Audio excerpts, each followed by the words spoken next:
నేను ఇందుకే పుట్టాను.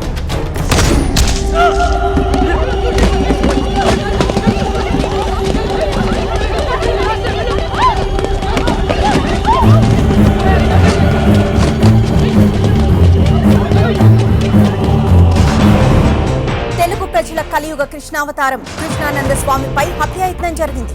భక్తులు తనకిచ్చిన 2000 కోట్లతో చిల్డ్రన్స్ హాస్పిటల్ ఏర్పాటు చేస్తానని బాబా ప్రకటిస్తుండగా ఈ దారుణం చోటు చేసుకుంది.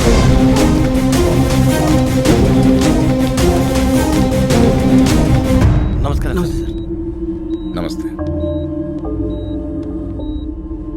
ఎలా ఉంది? బానే ఉంది సార్. నిన్ను షూట్ చేసింది ఇతనే. నేనే చేయించాను. తప్పలేదు. చైతన్య నీకు మాటిచ్చాడు కదా, నువ్వు ఆ డబ్బు జనాలకి ఇచ్చేస్తే దేవుడి నుంచి మనిషిని చేస్తానని.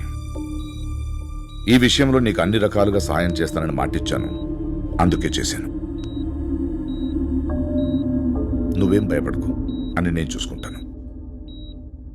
నువ్వు చేయాల్సిన పని నువ్వు చేసావు. ఇప్పుడు ఆ ట్రస్టు డబ్బు జనాలకు అందుతున్నాయి. బాబా అవతారం నుంచి నువ్వు మళ్ళీ మనిషి అయిపోయావు. వెళ్ళు, వెళ్ళు, నీ ప్రేమని, నీ జీవితాన్ని ఎంజాయ్ చేయి. All the best. డాక్టర్, మీరు ఒక పని చేయండి.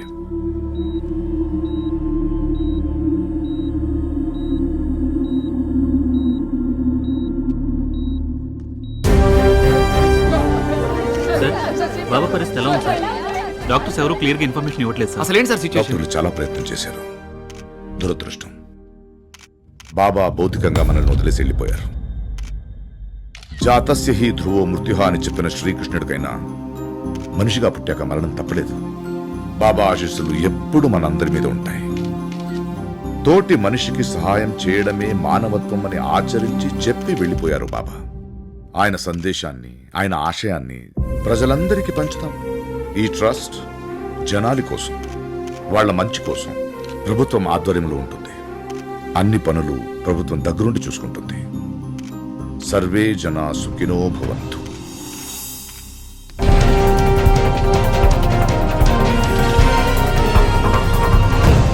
తెలుగు రాష్ట్రాల్లో భక్తులు విషాదంలో మునిగిపోయారు. ముఖ్యమంత్రి తన మాటల్లో బాబా భౌతికంగా మనకి దూరమైన ఆయన ఆశీస్సులు మనకెప్పుడు ఉంటాయని, ఆయన సందేశాన్ని అందరికీ పంచాలని చెప్పారు. Thank you sir. ఎందుకు? నేను ఈ పని చేస్తే నా మీద కేసులన్నీ కొట్టించేస్తానన్నారుగా. Good morning sir. Good morning. Press club లో సీసీ క్యామ్ ఫుటేజ్ చెక్ చేశాం. బాబాని హత్య చేసింది వీడే. హత్య చేసిన వాటిని మీరేం చేస్తారు? మీరు చెప్తే అరెస్ట్ చేస్తాం సార్. ఆధారాలు దొరికాక సీఎంఏ కాదు, పిఎం చెప్పిన వదలకూడదు. తీసుకెళ్ళండి. Okay sir. ధర్మ సంస్థాపనార్థాయ తప్పలేదు. ఒక మంచి చేయడానికి చెడును వాడుకోవాల్సి వచ్చింది. వెళ్ళు. Take him to custody. Sir అది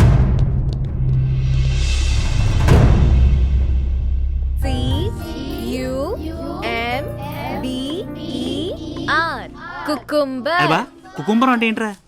ఇటైతే ఎట్టొస్తారో నాతో పట్టి ఫ్లైట్ లో దువ్వెనా దువ్వునా? దాని కుమ్ము కదా అంటారు. మొగోళ్ళు వాడితే కుమ్మ అంటారు, లేడీస్ వాడితే కుకుంబర అంటారు. అది కూడా తెలియదు నీకు. ఎవ్రీవన్ మస్ట్ ఇంగ్లీష్ రా. Yeah absolutely vodka.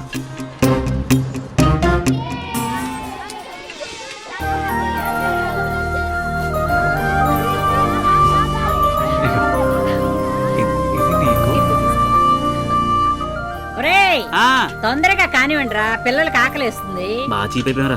మనం పిల్లలం కాదారా? చైతన్య ఇచ్చిన మాట ప్రకారం ఎర్రసీను మామూలు మనిషి అయిపోయాడు. వసుధను పెళ్లి చేసుకుని నిజాయితీగా బతుకుతూ ఈ రాష్ట్రానికి దూరంగా హ్యాపీగా సెటిల్ అయిపోయాడు. చైతన్య తల్లికి కొడుకులేని లోటు తీరుస్తూ అన్నీ తానే చూసుకుంటున్నాడు. బిల్డర్ సత్యబాబు అదే ఆశ్రమంలో ఉంటూ ఎవరికి హెల్ప్ కావాలన్నా చేస్తున్నాడు. ఎర్రసీనికి సీఎం ఇచ్చిన మాట ప్రకారం ట్రస్ట్ హాస్పిటల్ని గవర్నమెంటే చూసుకుంటుంది. ఇక మిగిలింది మన కథకి మూల సూత్రధారైన గురుమూర్తి. గురుగారు నమస్కారం అండి. చెప్పు నాయన. 3 ఏళ్లుగా శిల్పని ప్రేమిస్తున్నానండి. శిల్పకి ఏమైంది ఇప్పుడు? శిల్పకేం కాలేదండి. ఆ రాహుల్ గాడే సూసైడ్ అటెంప్ట్ చేశాడు. ఇదే హాస్పిటల్లో ఉన్నాడండి. రాహుల్ ఎవరినాయన? శిల్పని ప్రేమిస్తున్నాడండి. మరి ఇందాక నువ్వన్నావు. మేము ఇద్దరం శిల్పనే ప్రేమిస్తున్నామండి. మరి శిల్ప ఎవరిని ప్రేమిస్తుంది? అదర్థం కాక మీ దగ్గరకు వచ్చాను గురుగారు. నీ మనసు నీకు ఏం చెప్తుంది బాబు? మనసు అయితే శిల్ప నన్నే ప్రేమిస్తుందని చెప్తుందండి. కానీ మైండే ఆ రాహుల్ గారికి వర్కౌట్ అయిపోతుందేమో భయంగా ఉందండి. నీ మనసు ఏది చెప్తే దాన్ని ఫాలో అవ్వు. నేను కూడా నా జీవితంలో నా మనసు ఏది చెప్తే దాన్ని ఫాలో అయ్యాను. ఎప్పుడూ ఫెయిల్ అవ్వలేదు. బుద్ధుందా నీకు? వాడి దగ్గర వదిలేసావేంటి?